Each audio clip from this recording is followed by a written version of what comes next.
Yo mga idol, musta? Mandirigma Sports TV nga pala. Ating pag-usapan, Barangay Nibra, Sistan, ina-approve, gagawing wristback sa Game 3 at Stephen Holt, kumpiyansa pa rin na matatalo ang SMB.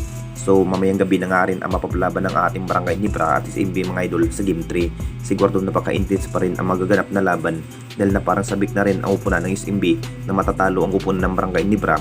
Tulad rin sa game to mga idol, talagang akala pa rin na mas kayang talunin ng Barangay Nibra ang SMB.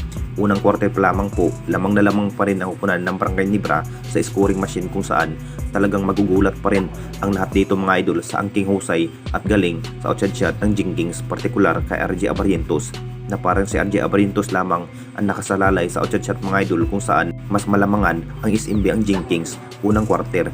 Ito na nga ba ang pagkakataon na kailangan na nga ba ng isa pang big man ng Barangay Nibra para may makatimbang nga sa SMB na si Kraken Abay Jun Marpardo mga idol.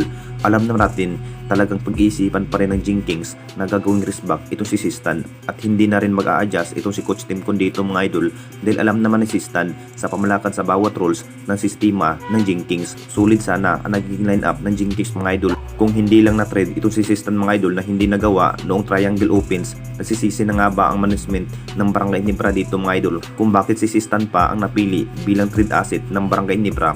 Pero ngayon pa lamang po mukhang kailangan na nga ba kunin ito si Sistan mga idol bilang wristback sa semi sa Game 3. Big factor pa rin sa bawat bindid area itong si Sistan mga idol. Ang tira per magic pa rin ang masusunod kung i-approve pa nga ba ang nasabing big man na si Sistan mga idol na mapupunta muli ng Barangay Nibra bilang wristback sa Game 3. At dito na naman tayo sa isa pa nating balita, Stephen Holt, kumpiyansa pa rin na matatalo ang SMB.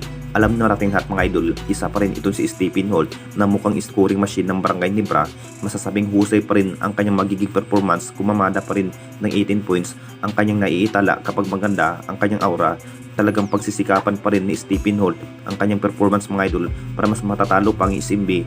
Nakita naman nating lahat sa bawat laro sa nasabing player mga idol. May pinatunayan talaga itong si Stephen Holt na hindi na nga rin na mangyari na matalo lamang sa SMB na ganito pa rin ang sinapit ng Jingkings noon mga idol sa SMB pa rin na matatalo sa semis. Talagang ito na nga ba ang mas kinakailangan ni Stephen Holt na gagawin pa rin ang kanyang makakaya para matalo lamang ang SMB. Isa na rin itong si Stephen Holt sa bumubuhat at mukhang ganir ng Barangay Nibra. Lakas pa rin sa layup itong si Stephen Holt, masipag rin sa depensa kung bakit isa na rin sa ginawang starting 5 ni Coach Tim itong si Stephen Holt. Kumpiyansa pa rin sa nasabing player na matatalo na nga rin ang SMB sa Game 3. Lakas ng loob talaga ang makapanalo ng Barangay Nibra dahil malalakas rin ang kanilang katunggali para makapasok sa finals. Kinabahan pa rin ang Jingkings dito mga idol dahil baka sila na nga rin ang matatalo ngayong semis. Anong masasabi ninyo mga idol tungkol sa ating video?